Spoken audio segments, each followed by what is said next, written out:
Hello friends, welcome to మేము famous channel. ఈరోజు మనం ఎంతో టేస్టీ అండ్ హెల్దీ అయిన బనానా మిల్క్ షేక్ తయారు విధానం చూద్దాం.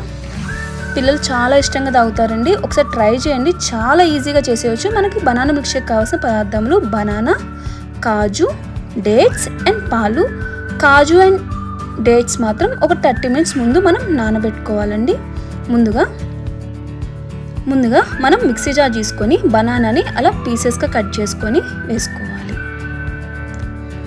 తరువాత మనం నానబెట్టుకున్న క్యాష్యూని దాంట్లో యాడ్ చేసుకోవాలి.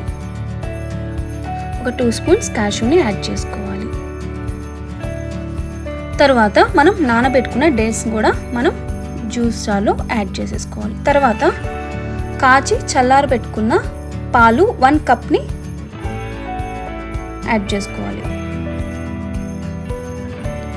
జ్యూస్ జార్ని ఆన్ చేసి ఫైన్ జ్యూస్ ప్రిపేర్ చేసి ఇంకా జ్యూస్ని గ్లాస్లోకి పోసి పైన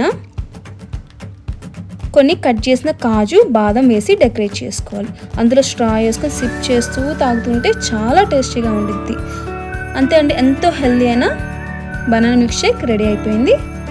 మీకు ఈ వీడియో నచ్చినట్టయితే మీ ఫ్యామిలీ మెంబర్స్కి, ఫ్రెండ్స్కి అందరికి షేర్ చేయండి. మా వీడియోకి లైక్ చేసి సబ్స్క్రైబ్ చేయండి. Thank for watching the video.